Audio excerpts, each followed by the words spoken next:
Hi guys, my name's Seb Shooter, I'm the man on the Silver Mountain and welcome back. Now today I want to talk about Kuva, and so I'm gonna have this this footage that you're seeing running, and I'm also going to be throwing in some pictures and some other bits and pieces to first go through what Kuva is, then go and talk about what kind of Kuva could be and what we might see from it. Either maybe in the future or otherwise, with a little bit more kind of speculation based on what we see. And again, there are probably going to be things that I miss out or that are speculation to the point where the evidence that I have for it is either very circumstantial or seems very thin on the ground. But then again, that's kind of something that I've looked at in regards to other people's theories and things that they've said and gone, well, actually there's no support for what's being suggested here. So let's get into it. So first off, what is Kuva? And we are told kind of two things, but then this has also been confused with something else. Yeah? So first off, I went and looked up what Kuva could be in terms of translations, because we seem to see the guys at Warframe, the guys at DE, grabbing words from all manner of other places that mean kind of what they kind of want those things to be. For instance, Helminth is a kind of parasitic worm, and so as a result, Helminth that we see in the game is this set of worm-like kind of clawed appendages on that seat within our orbiter, and you know it's all infestation. It's technocyte. It's a biological life support system, and it's you know there in itself as a kind of parasitic worm. So we're seeing the kind of, it's been called for what it is. And so the only place that I could find the translation for just Kuva as it is was, I think, Polish, which the translation was kind of shadow or reflection. Let me just double check that. Let me just look that up again. Yeah, Proto-Germanic word meaning, where is it? Meaning shadow or reflection, you know, or borrowed from Proto-Germanic rather, meaning shadow or reflection. Now that's interesting, because we hear from Teshin that this is either a kind of the blood of Orokin ancestors that kind of enlightens and lifts up others, or it's this dark corrupting oil that brings madness and evil. So it's, you know, could we say that it's a dark shadow of whatever the Orokin are? I'd say that that's fairly reasonable, but I think that it goes a little further than that. And I'm gonna throw out my evidence here first, but before I do that, the one thing that stands out to me is lots of people have been going, oh, but Temple Kuva. And it's like, they're different things. I can say with a substantial level of certainty that there is a difference. Not only because we see Temple Kuva from the looks of it as one of two things. Firstly, it's just the materials that get squeezed out of the flesh that seem to be blood-like. When we see by the dock in Cetus, the guys chopping up the big piece of wall, meaty wall. But also the effects are different, because we can assume that Onko, as a quill, has consumed some of it to allow him his connection to the Unum, to the tower. And yet his thoughts seem more scattered, and so whilst it does seem to have a psychological element, it doesn't seem to provide him with the other various benefits and things that we see in those using normal Kuva. And so let's go through what we do know. So what we see in game is that the one quest that we see it in, it acts in a couple of different ways. It's supposedly some kind of material that allows longevity, and yeah, that's interesting because the queens have still had to swap bodies. It's a compound that seems to directly respond and react to the thoughts of the queens. Primarily the older queen, who turns it into kind of weird drill, almost. But then also we see it firstly floating around as clouds, which suggests that there's an element of cohesion there by itself. And then on top of that, the Queen's Guards, the Royal Guardians, or whatever they're called, Kuva Guardians, the Kesh eggs that they hold have been imbued with Kuva, which is why they're resilient and resistant to our Warframe powers. As are the various braids, which is why the only way that we cause damage to the siphons is by just picking up the Kuva before it can get to it, so that it oversucks and blows itself up. Blows the braid off completely. And so, you know, it's interesting to see how Kuva reacts and responds to people, because it's only seemingly pulled out by the siphons. You don't find it hovering around in its cohesive clouds until the siphons pull it out, and it seems to react to mental impulses from, well, at the very least, from an Orokin. But then let's jump into the other place that we see Kuva talked about, probably more so than anywhere else, and that is in the creation of Cephalons, where initially Orden Karis, otherwise known as Ordis to us now, is offered the red vial, which seems to be Kuva, that would allow him to be one of the Orokin, according to Ballas. And yet then, it doesn't do that, does it? When it's actually introduced to him afterwards, it's a means of lifting his consciousness from his body. Now, this is all interesting stuff for one reason. Whatever this Kuva material is, it's liquid, seemingly most of the time, and it responds directly to nervous impulses. Either in terms of the Queen using it to try and drill into our mind, the mind of our operator, or in terms of responding directly to the minds of Orden Karis in a way that it binds to it so it can be lifted.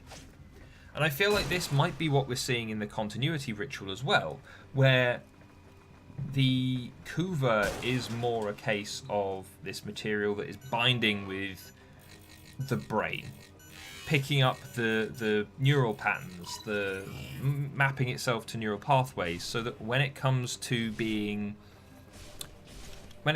a time to move from one host body to another host body, when you need to jump into a new Yuvan so that you can continue to exist as an Orokin, like higher level Orokin. I feel like it's probably more a case of the Kuva transmitting the patterns and that it has overtaken in your mind and overwriting them in someone else's. And there's another thing that stands out to me, and that is that when we go into a Kuva Siphon mission, we hear, when the siphon starts up, not from the siphon itself, but from the Kuva, something that to me sounds like screams. which, you know, I've got some of the footage from me doing the Siphon mission here, so I'll just let that play.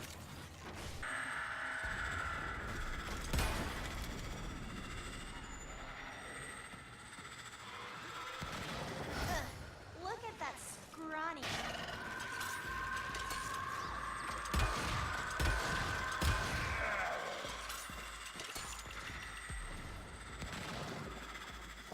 Hurry, attack the other brains.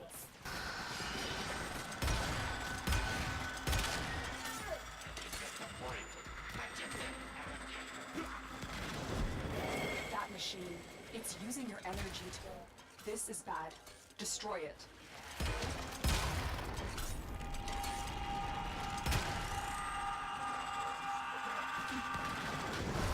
Worked. Target the others.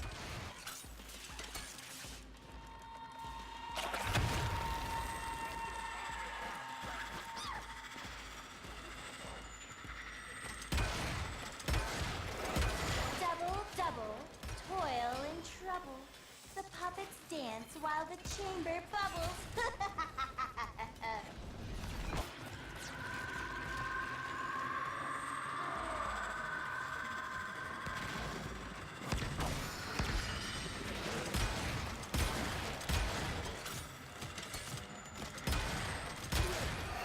Listen to the chamber simmer. The longer that dreamer thrashes about, the more Kuva essence we collect.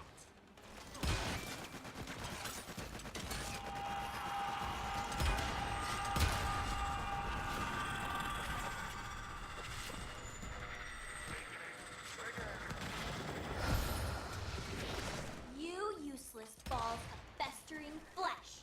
You let them destroy my Kuva siphon. Good work, Tenno. And so I feel like with that screaming sound, I really wonder if the way that this is all being mapped out is that the Kuva is, after being ingested, after being pulled into the system of an individual, it maps itself to their brain. It responds to it directly. And as a result of that, allows them to not worry if their brain is destroyed, to not worry if their body is destroyed, because as long as the Kuva is still there and usable for you know, an extraction, then afterwards it can be used to kind of put that person into a new body, into a new form. And I feel like the editing of Orden Karis into the Cephalon Ordis is also something that the Kuva, if it's a material that maps itself to the brain, would allow, because you would be able to isolate and identify parts of that person's personality and then strip them away by just removing the physical element there, removing that piece of the Kuva and washing it away. Which is why, potentially though as well, there are still echoes of his past life, his old memories, the way he used to feel, the things he used to do. Because they've probably done just a not great job of it. Why would you waste time and energy as an Orokin executor assigning people to make very specific and precise alterations to the Kuva shadow of someone's consciousness if they were just going to be some kind of servitor or slave? You wouldn't. You'd lock them away, and you would assume that they would always have a handler in the complacency that we see time and time again throughout the dealings of the Orokin.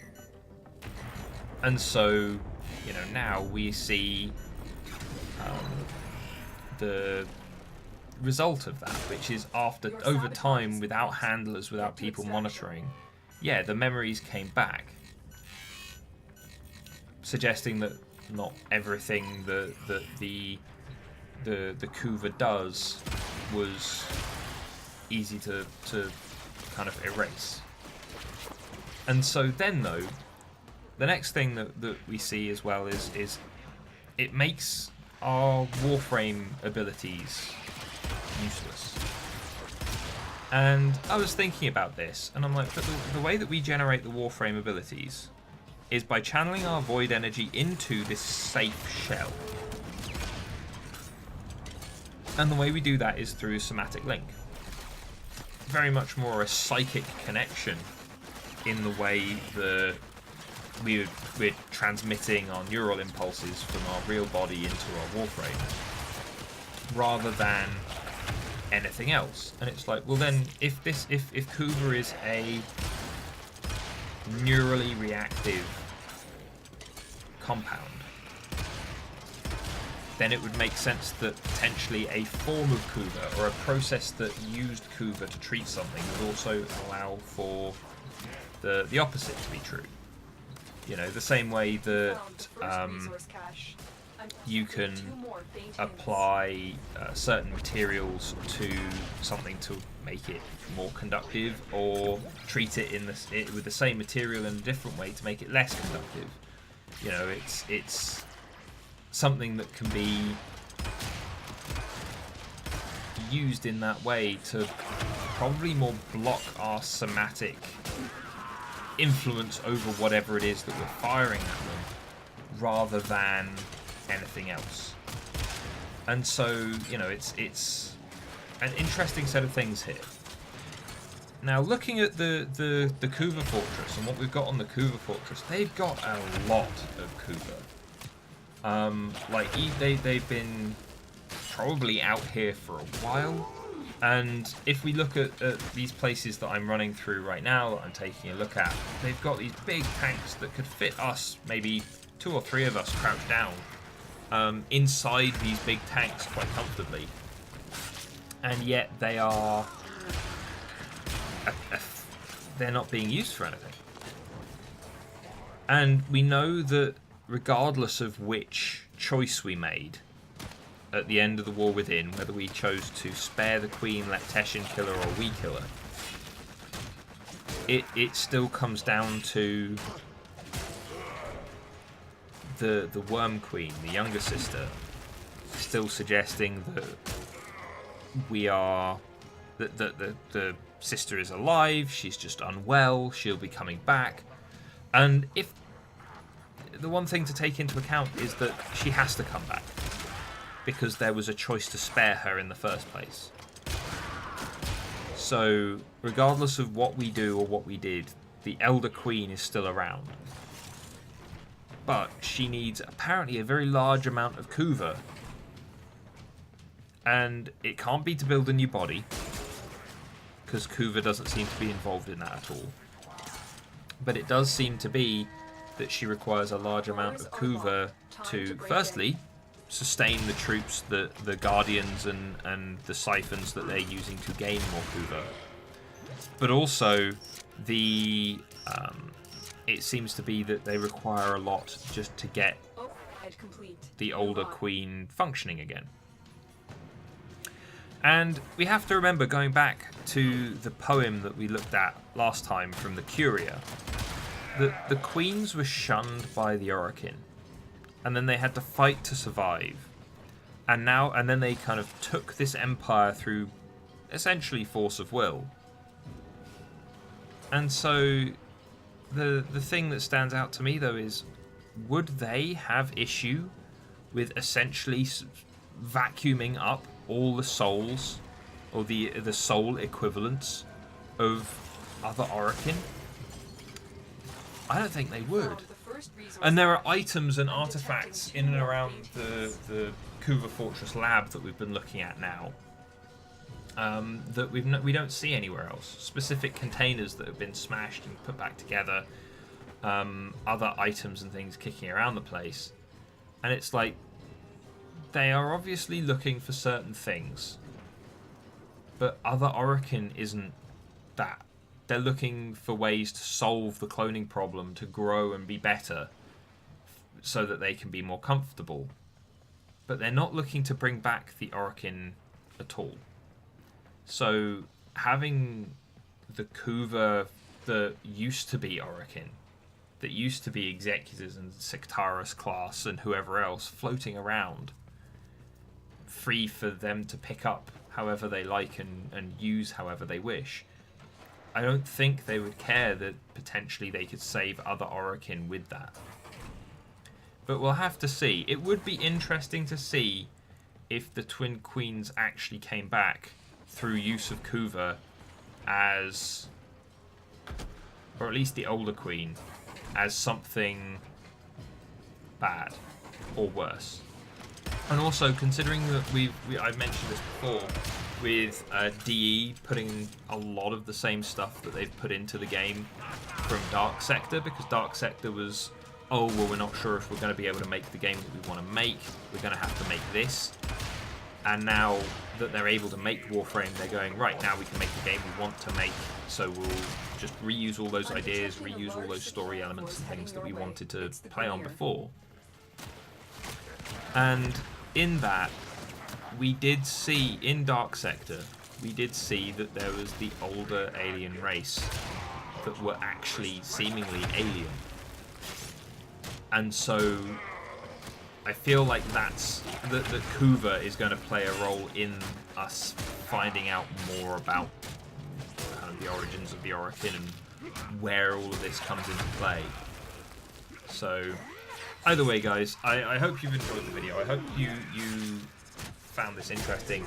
And just to sum up, what I'm thinking is that the Kuva is a material that specifically interacts with neural impulse, hence it being able to be able to respond to the Queen's whims through her staff, hence it being like sounding like it's screaming, hence it being able to be used in the creation of cephalons and whatever else.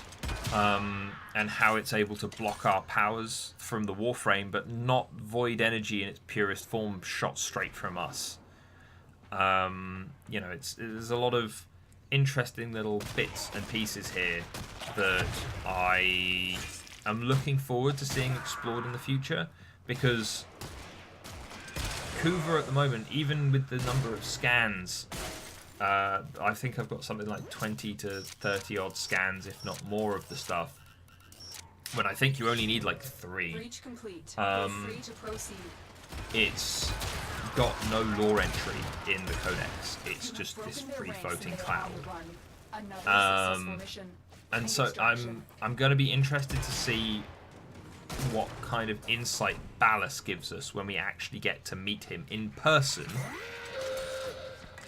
in the future, as part of Sacrifice, Apostasy, or whatever else we want to call it. That's what I'm kind of interested in seeing. But anyway, guys, do you agree? Do you not? I'll get onto the Temple Kuva when I get onto talking about the Unum and more of the Plains of Eidolon stuff, because obviously that's one of the more interesting places that we've been given now. But otherwise, I'd love to hear your thoughts on all of this, guys, because obviously it's an interesting thing, and we've got a lot of evidence for kind of what Kuva can do, but not really what it is, and how it all interacts.